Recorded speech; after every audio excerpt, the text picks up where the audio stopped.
Hello friends, പുതിയൊരു വീഡിയോയിലേക്ക് എല്ലാവർക്കും സ്വാഗതം. ഇന്ന് നമുക്ക് ഹെൽത്തിയായ ഒരു സാൻഡ്വിച്ച് തയ്യാറാക്കാം. അതിനുവേണ്ടി ചെറിയൊരു ക്യാരറ്റും ചെറിയൊരു സവാളയും കുറച്ച് ക്യാബേജും ഞാൻ സ്ലൈസായിട്ട് അരിഞ്ഞെടുത്തിട്ടുണ്ട്. പിന്നെ 2 മുട്ടയിലേക്ക് നമ്മൾ എടുത്തു വച്ചിരിക്കുന്ന പച്ചക്കറികൾ ഉപ്പും ചേർത്ത് നന്നായിട്ടൊന്ന് ബ്ലെൻഡ് ചെയ്ത് വെക്കാം. അതിനുശേഷം ഒരു പാൻ അടുപ്പത്ത് വെച്ച് അല്പം ബട്ടർ ഒഴിച്ച് നമ്മൾ 4 പീസ് ബ്രെഡ് റോസ്റ്റ് ചെയ്തെടുക്കുന്നുണ്ട്.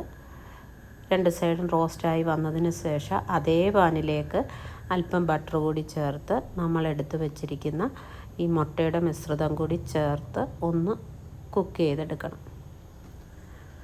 ബ്രെഡെല്ലാം നമ്മൾ റോസ്റ്റ് ചെയ്തെടുത്തിട്ടുണ്ട്. ഇനിയും മുട്ട ഒരു സൈഡ് വെന്തതിന് ശേഷം മറിച്ചിട്ട് 2 സ്ലൈസ് ചീസ് വെച്ച് കൊടുത്തിട്ടുണ്ട്.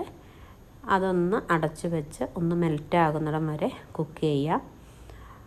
പിന്നെ അതിലേക്ക് അല്പം ഓർഗാനോയും ചില്ലി ഫ്ലേക്സ് വിട്ടതിന് ശേഷം കട്ട് ചെയ്ത് നമുക്ക് ബ്രെഡിൽ വെച്ച് നമുക്ക് ഉപയോഗിക്കാം. വളരെ ടേസ്റ്റാണ്, കുട്ടികൾക്കൊക്കെ നന്നായിട്ട് ഇഷ്ടപ്പെടും. ഇഷ്ടപ്പെട്ടെങ്കിൽ നിങ്ങൾ ഇതുപോലെ ഒന്ന് ഉണ്ടാക്കി നോക്കണം. ലൈക്ക് ചെയ്യാനും ഷെയർ ചെയ്യാനും സബ്സ്ക്രൈബ് ചെയ്യാനും മറക്കരുത്. പുതിയൊരു വീഡിയോയുമായി കാണും വരെയും ബൈ ബൈ.